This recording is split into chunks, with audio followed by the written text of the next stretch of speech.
अगर आप भी लेना चाहते हैं देश दुनिया की तमाम जानकारी तो आज ही सब्सक्राइब करें हमारे चैनल को। साथ ही नीचे दिए बेल आइकन को जरूर दबाएं ताकि हर अपडेट आप तक पहुंच सके। नमस्कार, सखी न्यूज नेटवर्क पर आप सभी का स्वागत है। कोरोना से लड़ाई के लिए बाजार में आ गई है अब देसी दवाई। डीआरडीओ की ओर से विकसित इस दवा को रक्षा मंत्री राजनाथ सिंह और स्वास्थ्य मंत्री डॉक्टर हर्षवर्धन ने आज एक कार्यक्रम में लॉन्च किया। इससे संबंधित आपको विस्तृत रिपोर्ट दिखाएंगे, साथ ही बात करेंगे देश में कोरोना संक्रमण के घटते मामलों की। पिछले 24 घंटे में 2,81,000 से ज्यादा नए मामले सामने आए हैं और जिस तरह से 4 लाख के पार मामले जा रहे थे, 3 लाख के पार मामले जा रहे थे, उसको देखते हुए यह एक राहत की खबर है। लेकिन चिंता की बात यह है कि मौतों का आंकड़ा कम नहीं हो रहा है। पिछले 24 घंटे में 4,106 और लोगों की मृत्यु हो गई है, जो कि चिंता का विषय है सरकार के लिए भी, आम लोगों के लिए भी। इससे संबंधित मुद्दे पर भी बात करेंगे। स्वास्थ्य मंत्रालय के ताजा आंकड़े क्या कहते हैं ये आपको बताएंगे। साथ ही बात करेंगे नवनीत कालरा की, जिसे दिल्ली पुलिस ने गिरफ्तार कर लिया है ऑक्सीजन सांद्रक की कालाबाजारी के आरोप में। इसके साथ ही बात करेंगे एक जीव विज्ञानी के सरकारी समिति के इस्तीफे से उठी हलचल पर। लेकिन सबसे पहले बात करते हैं ये जो डीआरडीओ की दवा आई है 2DG, इसके लॉन्च से संबंधित खबर की। रक्षा अनुसंधान और विकास संगठन डीआरडीओ की ओर से विकसित की गई कोविड-19 रोधी दवा 2DG की पहली खेप सोमवार को लॉन्च की गई। रक्षा मंत्री राजनाथ सिंह और स्वास्थ्य मंत्री डॉक्टर हर्षवर्धन ने एक कार्यक्रम में इस दवा को लॉन्च किया। रक्षा मंत्रालय ने इस महीने की शुरू में बताया था कि कोविड-19 के मध्यम लक्षण वाले तथा गंभीर लक्षण वाले मरीजों पर इस दवा के आपातकालीन इस्तेमाल को भारत के औषधि महानियंत्रक की ओर से मंजूरी मिल चुकी है। 2DG के क्लिनिकल परीक्षण में पता चला है कि इससे अस्पताल में भर्ती मरीजों की ऑक्सीजन पर निर्भरता को कम करने में मदद मिलती है। साथ ही इस दवा से मरीज जल्दी ठीक होते हैं।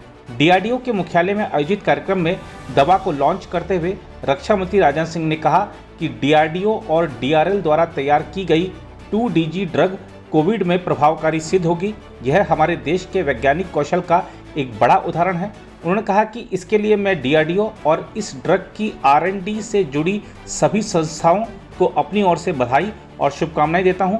रक्षा मंत्री ने कहा कि इस ड्रग के बारे में मैं कहूंगा कि यह आशा और उम्मीद की एक नई किरण है, लेकिन अभी हमें निश्चिंत होने की ज़रूरत नहीं है और ना ही थकने और थमने की ज़रूरत है, क्योंकि यह लहर दूसरी बार आई है और आगे भी इस बारे में कुछ निश्चित नहीं है। इसलिए हमें पूरी सतर्कता के साथ कदम आगे बढ़ाने होंगे।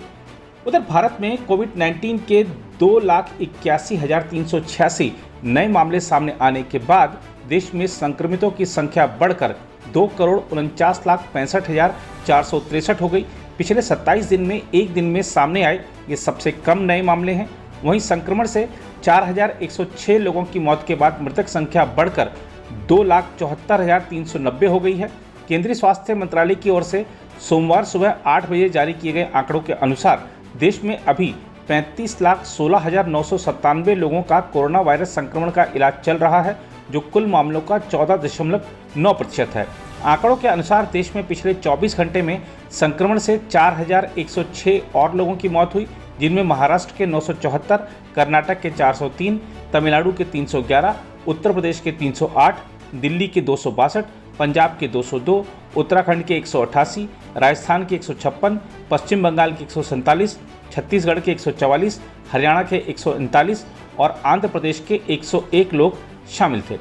उधर दिल्ली पुलिस ने कोरोना वायरस महामारी के बीच ऑक्सीजन सांद्रक की कथित तौर पर जमाखोरी करने और उनकी कालाबाजारी करने के आरोपी कारोबारी नवनीत कालरा को रविवार रात गिरफ्तार कर लिया। अधिकारियों ने यह जानकारी दी। उल्लेखनीय है कि राष्ट्रीय राजधानी दिल्ली में उसके 3 रेस्तरां से कुछ दिन पहले 500 से अधिक ऑक्सीजन सांद्रक जब्त हुए थे और वह उसके बाद से फरार था। ऑक्सीजन सांद्रक कोविड-19 मरीजों के इलाज में महत्वपूर्ण उपकरण माने जाते हैं और संक्रमण की दूसरी लहर में इनकी भारी मांग है। दिल्ली उच्च न्यायालय ने शुक्रवार को कालरा को गिरफ्तारी से अंतरिम राहत देने से इनकार कर दिया था। एक सत्र अदालत द्वारा राहत देने से इनकार किए जाने के बाद 13 मई देर शाम कालरा ने उच्च न्यायालय का रुख किया था। हाल में पुलिस की छापेमारी में कालरा के 3 रेस्तरां खान चाचा, नेगाजू और टाउन हॉल से 524 ऑक्सीजन सांद्रक बरामद किए गए थे। इस मामले की जांच बाद में दिल्ली पुलिस की अपराध शाखा को सौंप दी गई थी।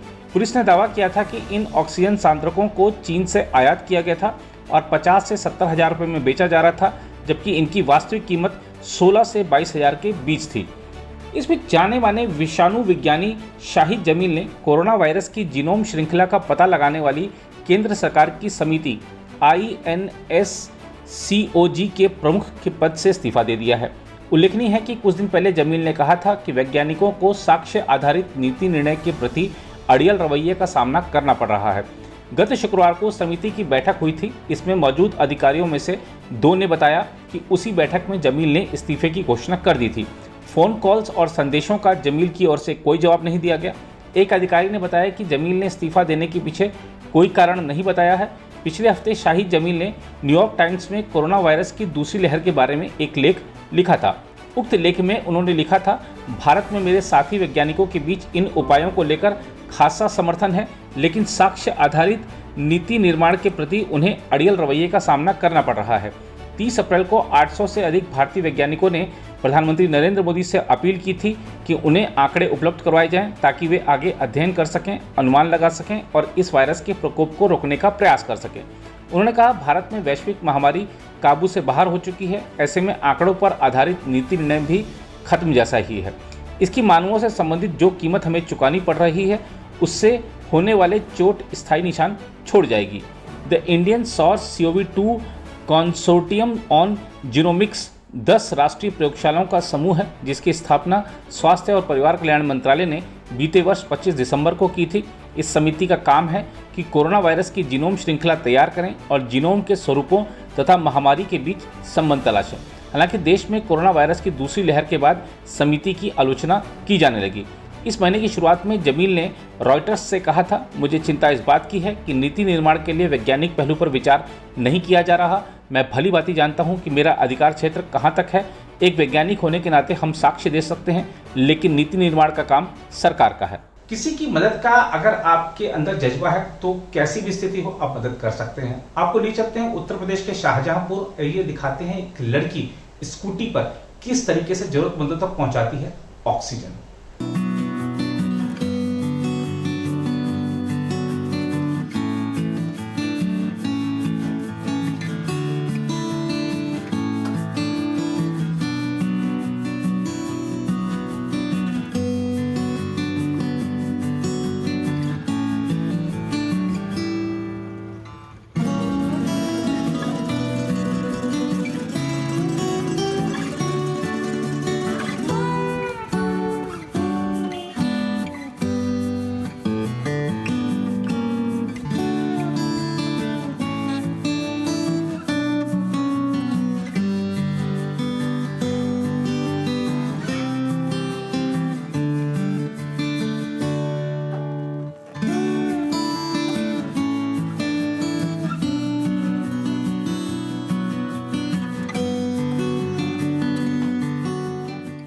पापा की तबीयत बहुत ज़्यादा ख़राब थी, तब हमें ऑक्सीजन की ज़रूरत थी, बट ऑक्सीजन मिल नहीं रही थी। हमें काफ़ी ज़्यादा दिक्कतें हुई हैं ऑक्सीजन मिलने में।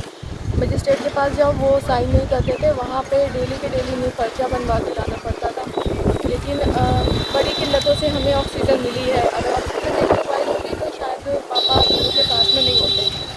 लोग कह रहे हैं कि जो है ऑक्सीजन की वजह से नहीं, लोग डर की वजह से मर रहे हैं। ये बात बिल्कुल सरासर झूठ है। लोगों को ऑक्सीजन नहीं मिल पा रही है। होम इंस्टॉलेशन के लिए मतलब गवर्नमेंट ने बिल्कुल साफ मना कर रखा है कि जो भी घर पर पेशेंट है उनको ऑक्सीजन नहीं दी जाएगी। लेकिन जैसे तैसे करके हमने लगभग पापा के 8 से 10 सिलेंडर लगवाए हैं। मेरे पापा आज बिल्कुल ठीक है। मैं अब इसलिए ज़्यादा दौड़ रही हूँ कि मुझे लगता है कि शायद अगर मेरी वजह से एक भी जान बच जाएगी तो मेरा जीवन सफल हो जाएगा। बस इसीलिए मैं रोज़ के रोज़ जाती हूँ, लोगों की हेल्प करती हूँ। मेरे पास 2 सिलेंडर हैं, वो 2 सिलेंडर मैंने अभी दूसरों को दे रखे हैं। एक हदफ चौकी पर रहते रेहान, उनको दिया था, उनकी मम्मी की काफ़ी कंडीशन ख़राब थी। 2 सिलेंडर मैंने रुद्रपुर से भरवाए थे, क्योंकि यहाँ पे मजिस्ट्रेट ने साफ मना कर दिया था कि होम इंस्टॉलेशन को सिलेंडर नहीं दिए जाएंगे। तो हमने 2 रुद्रपुर से सिलेंडर भरवाए थे, उसके भी पैसे मैंने किसी से नहीं दिए थे। मैंने अपने पर्सनल पैसे से ही भरवाए थे और जो भी उसका खर्चा रहा वो मैंने ही उठाया।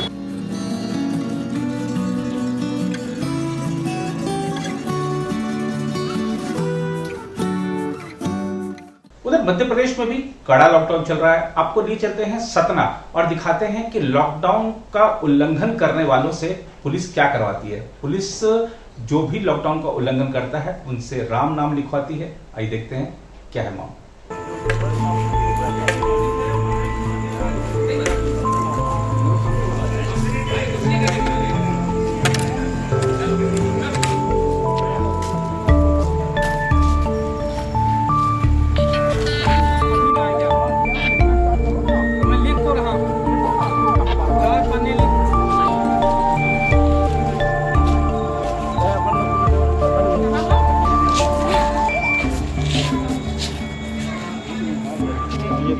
ये लिख गए, ये लिख कर जाने वाले।